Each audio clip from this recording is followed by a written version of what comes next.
Ohayo Sekai Good Morning World. Halo coy, balik lagi sama Animin di sini.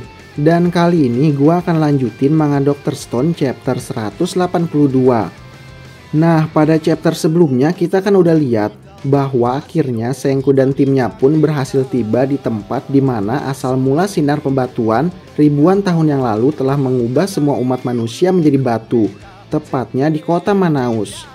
Nah, selain berhasil tiba di Manaus, Senku dan timnya juga dikejutkan dengan ditemukannya Medusa dengan jumlah yang sangat berlimpah di lokasi tersebut. Namun setelah mencoba memberikan perintah pembatuan kepada Medusa-Medusa tersebut, gak ada satupun Medusa dari sekian banyaknya Medusa tersebut yang aktif dan merespon perintah tersebut.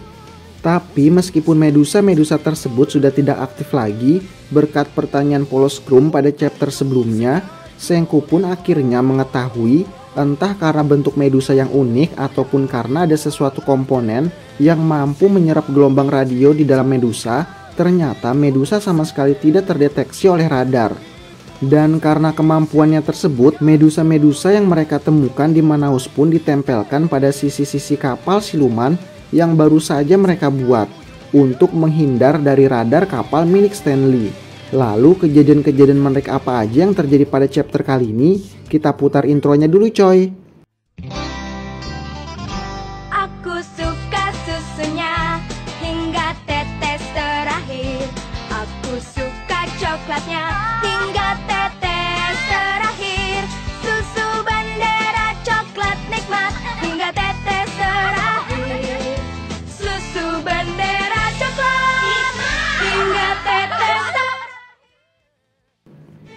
Nah, pada awal chapter 182 kali ini, di dalam kapal siluman setelah Senku menceritakan kepada Seno bahwa ia ingin menganalisa Medusa tentang cara kerja mekanisme dari Medusa dan keunikan-keunikan teknologi yang ada di dalam Medusa yang bahkan mampu merubah manusia menjadi batu, Senku pun bertanya kepada Seno apakah Seno mau membantu untuk menganalisa senjata berbahaya tersebut.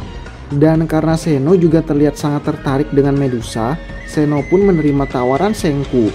Tapi Seno juga mengatakan kepada Senku bahwa kalau ia menemukan sesuatu yang lolos dari pengamatan Senku, Seno tidak akan membagi informasi tersebut kepada Senku. Lalu setelah kesepakatan dibuat, Medusa-Medusa pun mulai dianalisa satu persatu dengan membongkarnya. Di mana setelah membongkar banyak Medusa, mereka pun menemukan bahwa terdapat banyak komponen kecil yang tak terhitung banyaknya di dalam Medusa.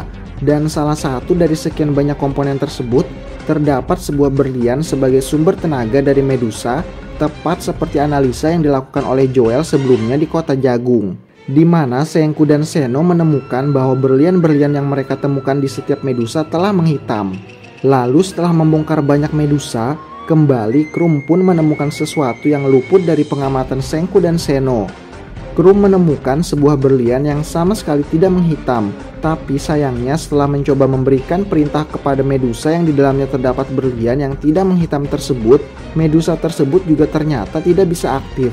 Dan setelah dianalisa kembali, Seno menemukan bahwa meskipun berlian tersebut tidak menghitam, tapi ternyata Seno menemukan kalau ada retakan di bagian belahan berlian tersebut yang mungkin menjadi penyebab mengapa Medusa tersebut tidak aktif.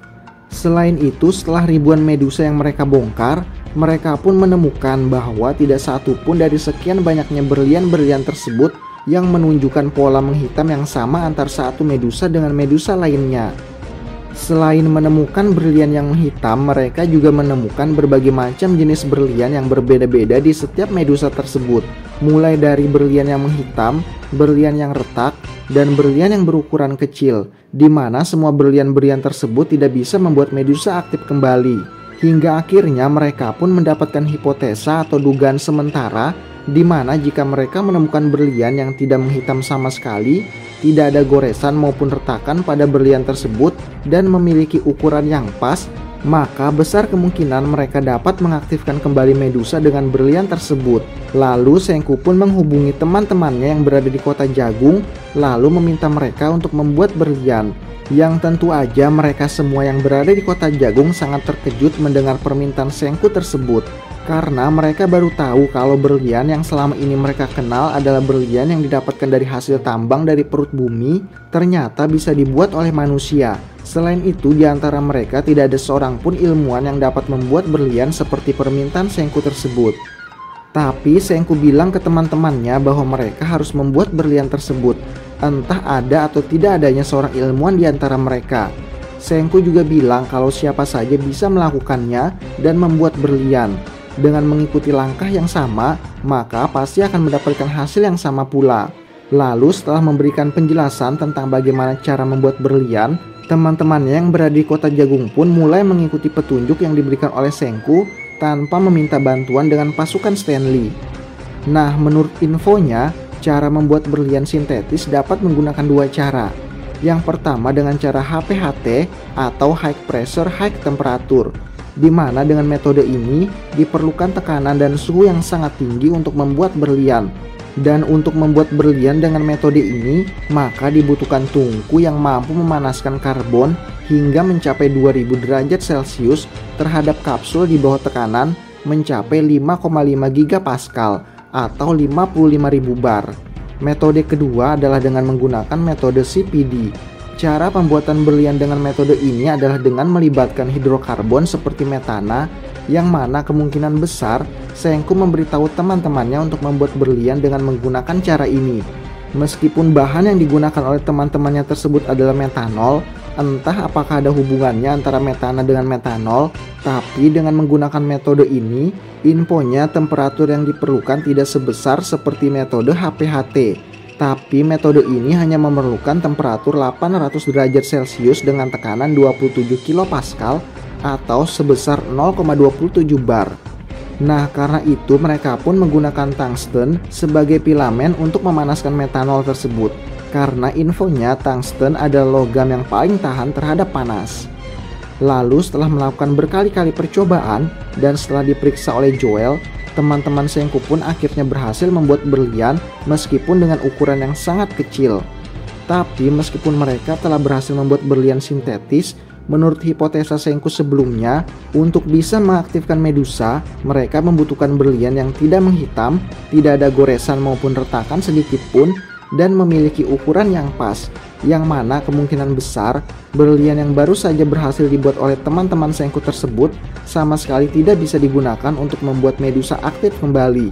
Lalu apakah itu berarti usaha mereka semua gagal, atau Sengku memang sudah memperkirakan hasil ini sebelumnya? Lalu apakah tujuan Sengku yang sebenarnya dengan meminta teman-temannya membuat berlian? Kita lanjut ke chapter berikutnya aja ya coy. Nah itu dia coy, manga Dr. Stone chapter 182. Terima kasih sudah menonton video kali ini. Jangan lupa like, komen, dan subscribe.